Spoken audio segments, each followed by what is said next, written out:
Welcome to the High Ticket Success Podcast, where premium coaches, consultants, and advisors come for bold strategies, big breakthroughs, and real results. I'm your host, Dave DeBow.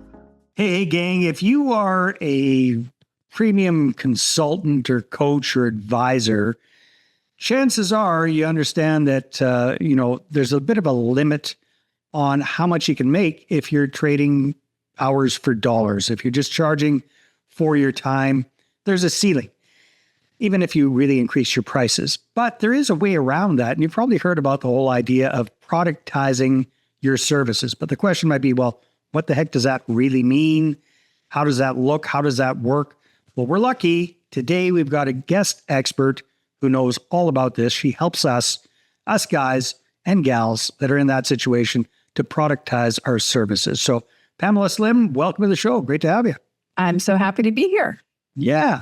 So Pamela, maybe tell me a little bit about, when it comes to productizing services. Well, first of all, let's just pretend I'm a complete dum-dum, which isn't far from the truth. And maybe just explain, what does that mean exactly? Okay. So think about a continuum. And on one side is you probably and your smart audience who can show up in a room and just use your magic and get really good stuff done. So often experts, advisors are so seasoned and talented that you can go into a room and you can really make big change. Mm-hmm. It's usually just based on frameworks you have in your head and what it is that you know. So when you want to start to move down the path of productizing services, you need to go from that into the first step, which is just codifying your core methodologies. And so depending upon what you do in your area of expertise, you can have many. There can be small methods that you might use for a specific thing. And so our strong recommendation is often to zero in maybe on something that you feel like has the opportunity to scale, either through hiring others that you would train to be doing your services, or maybe that you could be creating some more scalable options around. But you need to codify it so that that magic is really embedded in a particular structure that people other than you could do. And all then right, so just a dumb question, another dumb question. For you, codify, is that what some people might call creating a SOP or something like that, a process, like something that other people can follow? I appreciate you asking that specific question because it's usually a combination of two things. So an SOP can be really describing all the steps in the method. When you're creating a model, it really has a couple pieces. So there often can be a model that can be a strategic model, a strategic framework within which, in order to execute the steps, you might document the details, which typically we would look at in an SOP. Okay. So we can think about common frameworks that we might not even realize they're that. Story Brand from Donald Miller, Profit First from Mike Michalowicz. You have a lot of Duarte, if you're familiar with the Duarte firm in Silicon Valley, where they have a lot of, visual frameworks for how it is they teach about presentations. Okay. So what that is a way that you have a visual model that is really visualizing and capturing a method. The method is put in detail, and then that way you know exactly how to communicate it.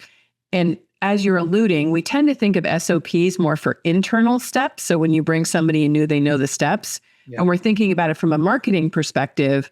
What I always say is you're wanting to make the method the main character. So instead of talking about how great you are, and I know everybody is amazing, but you really start to talk about how we have this approach or this particular method can help you get from A to B. So there's a whole... separates you from the thing that you're doing and kind of creates more of a business around it.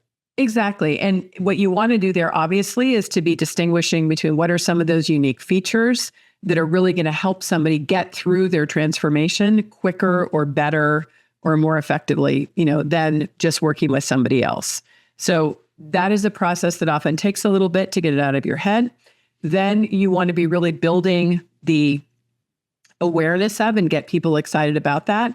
And then when you go to that final step of beginning to really package for scalability, it can often be in certifications or licensing where you're packaging that and you're teaching people in a very consistent way so that they are good stewards of that methodology.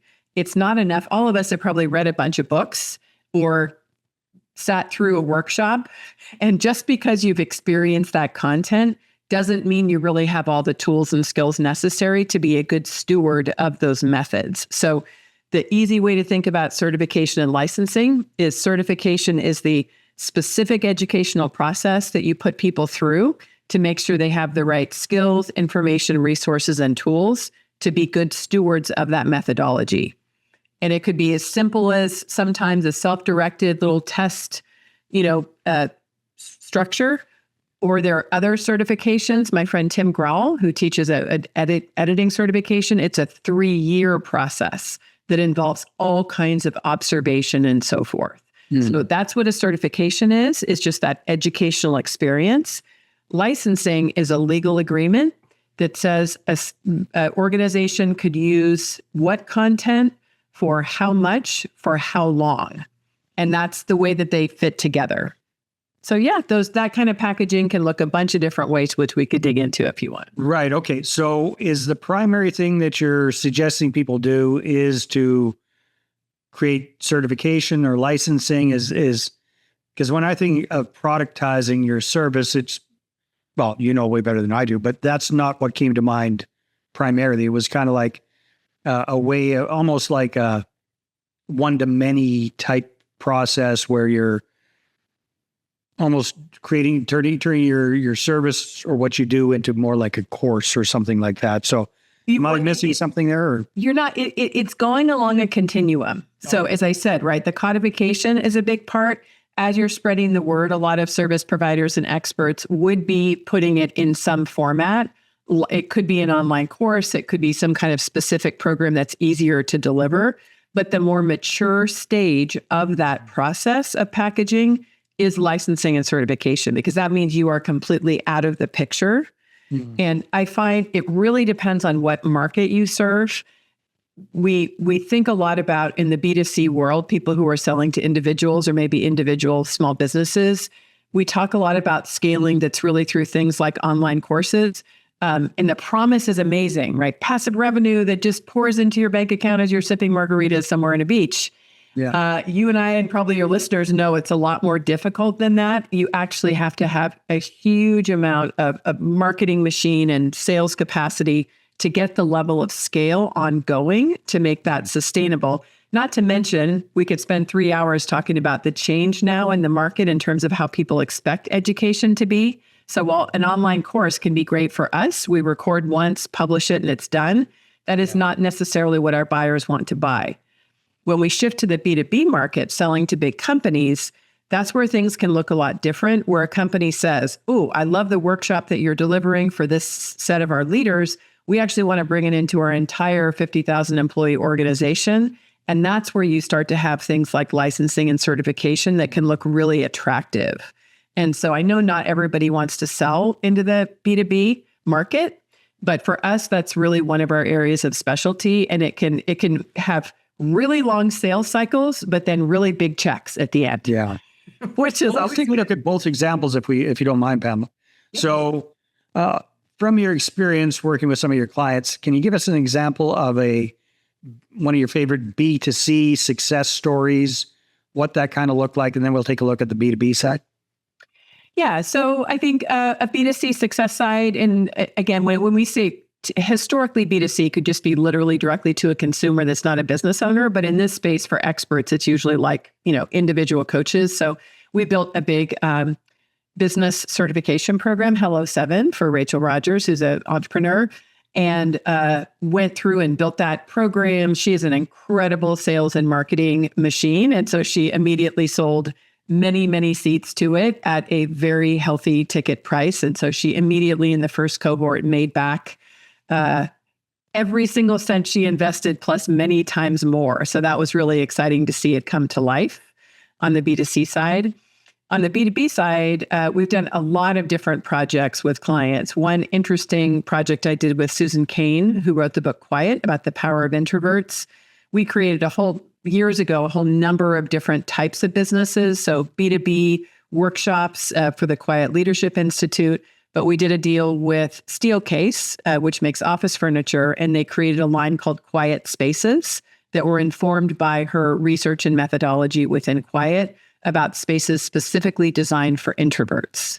So that was a really interesting project. It's not your typical like certification, but when you have thought leaders like Susan that have such high profile and her work is so well known that it has that same kind of celebrity branding licensing capacity as we see where athletes have their sneakers and artists have their perfumes. You can have some similar things with thought leaders and experts.